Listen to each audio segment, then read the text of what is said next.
qu'on parle un peu de à quel point que le cerveau est important, puis de tout ce qui est neural est important au développement de. Même si ton but c'est de la gain de force, prise de masse, perte de gros, whatever, en entraînement, à quel point que, tu sais, que tu parles souvent des pieds, les yeux, les exercices neurologiques, à quel point ça a une importance, ça. Ouais, ben, ce qui arrive, c'est que tous les muscles que tu veux recruter dans ton corps, ils ont comme un dénominateur le cerveau. Ça fait que, finalement, que ce soit l'hypertrophie ou d'autres objectifs, si tu as des déséquilibres au niveau de la façon dont tu vas recruter tes muscles, tes chaînes musculaires, peu importe les exercices puis les méthodes d'entraînement qu'on va utiliser, tu vas toujours être en train de dire comment ça se fait qu'à gauche, quand je fais des flexions du coude, des curls, j'ai de la misère, puis à droite, ça va bien. Je sais qu'il existe des techniques en entraînement pour essayer de remédier à ces problèmes-là. Par exemple, on va donner des exercices qui sont unilatéraux. Puis ça fonctionne jusqu'à un certain point. Le déséquilibre postural, là où il vient qui pèse lourd, c'est que s'il est du côté où justement tu as de la misère à recruter, ben peu importe les exercices que tu vas sélectionner, c'est comme si tes câbles de batterie étaient lousses. Ça fait que tu regardes le muscle, tu veux le contracter, mais l'influx nerveux, il y a de la misère à se rendre. Quand tu équilibres les épaules, tu permets au nerf d'avoir une meilleure conductibilité. Là, tout d'un coup, ton muscle n'est pas plus fort, il est plus facile à contracter. Donc, tu es capable d'aller créer de l'équilibre au niveau de tes chaînes musculaires, donc au niveau de ton résultat en hypertrophie. Puis, qu'est-ce qui peut... Parce qu'on entend souvent des affaires, qu'est-ce qui cause un déséquilibre musculaire? D'être assis longtemps, ça attaque les hanches, d'être... tu sais, des mythes, des mythes. Ouais. Ça dépend de qui tu parles, mais je veux dire, qu'est-ce qui fait en sorte que tu as une épaule plus basse que l'autre, que ça se peut que tes hanches soient super tendues? Selon toi, c'est quoi qui fait ça?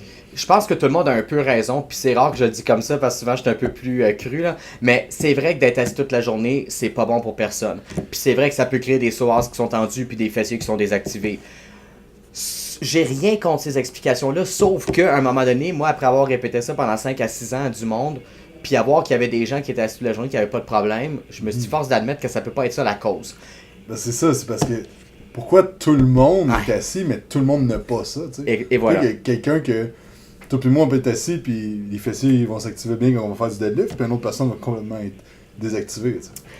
Là, c'est ça. C'est les questions moi, que je m'étais posées il y a peut-être, écoute, il y a 5-6 ans de ça. Tu sais, j'ai 39, ça fait depuis 20 ans que je fais tout ce qui est entraînement. Puis ça fait 20 ans que je me pose des questions, on peut le dire comme ça. Ça fait à travers, un moment donné, tu dis que, OK, je l'ai dit combien de fois à quelqu'un que c'est parce qu'ils sont assis, puis combien de psoas que j'ai relâché en faisant du ART. Les gens savent peut-être pas que j'ai fait des thérapies manuelles pendant 10 ans, parce qu'ils se disent, il est posturaux, puis il touche pas personne. Ouais, mais c'est pas je l'ai fait, ça. Puis je l'ai fait pas mal en plus. Puis je l'ai fait de façon exclusive pendant des années avec les meilleurs à Montréal, en plus.